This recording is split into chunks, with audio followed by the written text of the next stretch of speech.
अस्सलाम वालेकुम dear student, कैसे हैं? उम्मीद करता हूं आप सब खैरियत से होंगे। मैं हूं अब्दुल रहमान और आपको खुशामदीद कहता हूं अपने YouTube channel simplified CS by R Rahman में। आज जो सीरीज़ हम लेकर आ रहे हैं वो कंप्यूटर साइंस फर्स्ट ईयर के स्टूडेंट के लिए है या ICS कंप्यूटर साइंस के स्टूडेंट के लिए है। ये जो सीरीज़ है वो खैबर पख्तूनख्वा के टेक्स्ट बुक से तैयार की गई है। इस के अलावा जो DIT के स्टूडेंट हैं उसके लिए भी ये कोर्स बहुत अहम है, क्योंकि इसमें जो डेटाबेस है वो भी कवर होगा, कंप्यूटर नेटवर्क भी कवर होगा और साथ में इंट्रोडक्शन टू कंप्यूटर जो आपका सब्जेक्ट है वो भी इसमें कवर हो जाता है। इसके अलावा जो कम्पिटिटिव एग्जाम के लिए तैयारी कर रहे हैं स्टूडेंट उसके लिए भी ये कोर्स बहुत अहम साबित होगा।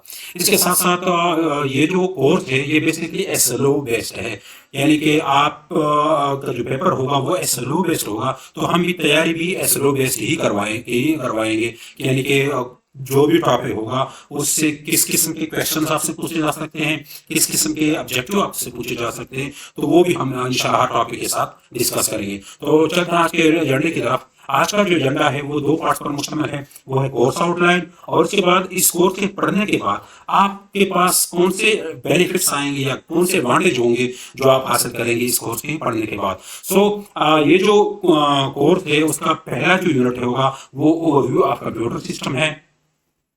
इसमें हम बेसिक ऑफ कंप्यूटर पढ़ेंगे, hardware, software, input devices, output devices. इसके साथ साथ कंप्यूटर की बेसिक ऑपरेशन है, input operation, output operation, processing operation, storage operation, वो भी यहाँ पर पढ़ेंगे।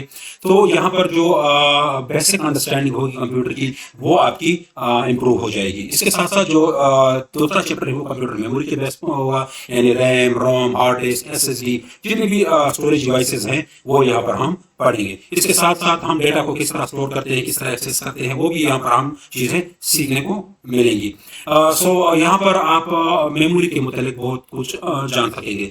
नेक्स्ट टाइम जब भी आप कंप्यूटर के लिए या किसी के लिए मेमोरी सजेस्ट करेंगे तो आपको पता होगा कौन सा रैम लेना है, कौन सा टाइप का रैम लेना है, SSD ले रही है या हार्ड डिस्क लेना है, तो ये चीजें यहाँ पर आपको बेसिक अंडरस्टैंडिंग हो जाएगी।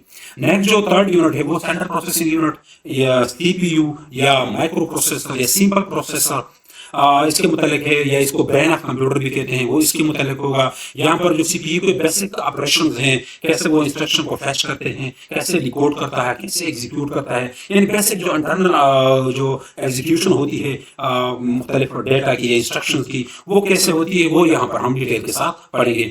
इसके साथ साथ सिस्टम बसेस होती हैं, रजिस्टर्स होते हैं, यानी कि CPU के इंटरनल जो भी चीजें होंगी वो यहाँ पर हम डिटेल से पढ़ेंगे। नेक्स्ट जो फोर्थ यूनिट है वो इनसाइड सिस्टम यूनिट। यहाँ पर जो हार्डवेयर कंपोनेंट्स हैं कंप्यूटर के, यानी जो आपके पास एक केसिंग आती है CPU की केसिंग, वो उस केसिंग के मुतालिक वहां पर जो जो चीजें लगी होती है, वहां पर मदरबोर्ड होता है, वहां पर पावर सप्लाई होती है, वहां पर PCI स्लॉट्स होते हैं, डिफरेंट स्लॉट्स होती है, वो स्लॉट्स जिसपे आपकी मेमोरी, रैम वगैरह माउंट होती है, तो वो सारी स्लॉट्स के मुतालिक यहाँ पर हम डिटेल से पढ़ेंगे। यहाँ पर आपकी जो बेसिक अंडरस्टैंडिंग है या बेसिक कंपोनेंट की आइडेंटिफिकेशन है कि ये रैम लगा हुआ है, ये हार्ड डिस्क लगा हुआ है, ये पावर सप्लाई लगी हुई है, ये एक्सपेंशन स्लॉट्स हैं, ये एक्सपेंशन स्लॉट किस चीज के लिए है, तो यहाँ पर ये बेसिक अंडरस्टैंडिंग आपकी हो जाएगी। इसके साथ जो फिफ्थ यूनिट है वो नेटवर्क कम्युनिकेशन एंड प्रोटोकॉल के ऊपर है। यहाँ पर basic understanding how computer communicate across network, के अक्रॉस नेटवर्क हम किस तरह कम्युनिकेट करते हैं, किस तरह हमारा मैसेज जाता है, कौन कौन से इंपॉर्टेंट कंपोनेंट्स होते हैं जो इस कम्युनिकेशन को पॉसिबल करते हैं। यहाँ पर बहुत सारी चीजें होंगी, यहाँ पर टोपोलॉजी, प्रोटोकॉल, IP एड्रेसिंग। यहाँ पर आपकी जो बेसिक अंडरस्टैंडिंग है नेटवर्क के मुतालिक वो आपकी ग्रोथ कर जाएगी, यानी अब आप नेटवर्क को बहुत अच्छी तरह से समझ सके, वो भी आप समझ सकेंगे। इसके साथ साथ थर्ड जो चैप्टर है वो वायरलेस कम्युनिकेशन, यानी कि वायर के बगैर जो कम्युनिकेशन है, यानी wifi, Bluetooth, GPS, mobile communication जो सेलुलर सिस्टम है, इसके मुतालिक हम डिटेल से पढ़ेंगे। इसके साथ कौन कौन सी डिवाइसेस हैं, कौन कौन सी टेक्नोलॉजी यहाँ पर यूज होती है, तो ये चीजों को हम डिटेल से पढ़ेंगे। यानी यहाँ पर आप वायरलेस टेक्नोलॉजी को एक्सप्लोर करेंगे, बहुत डिटेल के साथ हम यहाँ पर एक्सप्लोर करेंगे वायरलेस टेक्नोलॉजी को। इसके साथ साथ जो 7th चैप्टर है जो कि बहुत इंपॉर्टेंट चैप्टर है वो डेटाबेस फंडामेंटल्स है। ये DIT के स्टूडेंट के लिए भी बहुत इंपॉर्टेंट है, ये कंप्यूटर साइंस की जो करंट ICS के स्टूडेंट है उसके लिए बहुत इंपॉर्टेंट है, कम्पिटिटिव एग्जाम के लिए जो स्टूडेंट है उसके लिए भी बहुत इंपॉर्टेंट, क्योंकि यहाँ से एक न दो ऑब्जेक्ट्स तो जरूर आएंगे, ऑब्जेक्टिव तो जरूर आएंगे, और साथ साथ जो क्वेश्चंस कम से कम 1-2 क्वेश्चन तो यहाँ से जरूर होंगे। तो ये बहुत इंपॉर्टेंट। यहाँ पर हम डेटाबेस के मतलब बहुत डिटेल से पढ़ेंगे। What are databases, what is DBMS, ER diagram क्या है, डेटाबेस किस तरह बनते हैं, नॉर्मलाइजेशन क्या है। सो यहाँ पर बहुत डिटेल से हम डेटा की मैनेजमेंट सीखेंगे, किस तरह हम डेटा को मैनेज करें, किस तरह टेबल बनाएंगे, किस तरह टेबल में हम डेटा को मैनेज करेंगे। तो यहाँ पर बहुत डिटेल से डेटाबेस के मतलब बात होगी। इसके साथ साथ आप इस डेटाबेस को प्रैक्टिकली इंप्लीमेंट करेंगे।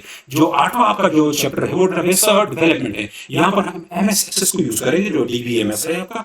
उस डीबीएमएस में हम डेटाबेस बनाएंगे, उसमें हम टेबल बनाएंगे, उसमें हम फॉर्म बनाएंगे, उसके फॉर्म के बेस पर हम डेटा एंटर करेंगे, उस पर हम क्वेरी चलाएंगे। तो यहाँ पर जो बेसिक डेवलपमेंट है डेटाबेस की वो हम अंडरस्टैंड करेंगे। तो ये टोटल 8 यूनिट्स होंगे आपके, जो कि हम इंशाल्लाह सीरीज वाइज को हम हर टॉपिक के ऊपर एक अलग सी वीडियो बनाएंगे और इंशाल्लाह हम आपको गाइड करते रहेंगे।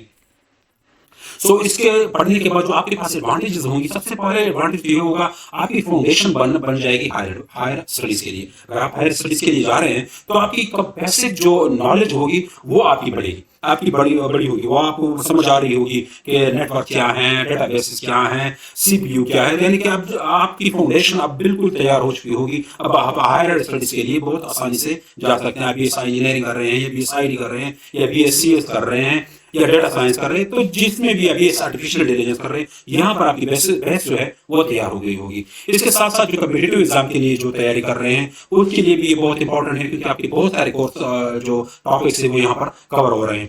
इसके साथ साथ ये स्टूडेंट जो हैं फर्स्ट ईयर के, वो इस काबिल हो जाएंगे, या जो भी इसको देख रहा है वो भी इस काबिल हो जाएंगे कि अपने ये कोई सिस्टम खरीदना चाहता है या कोई और दोस्तों का सिस्टम खरीदना चाहता है, तो उसको पता होगा कि मैंने हार्ड डिस्क लेना है कि एसएसडी लेनी है, मैंने रैम की DDR1 ले ली, DDR2 ले लिया, DDR5 ले ली, कौन से रैम कौन सी टाइप लेनी है, तो यहाँ पर कौन सी जनरेशन हमने लेनी है कंप्यूटर की।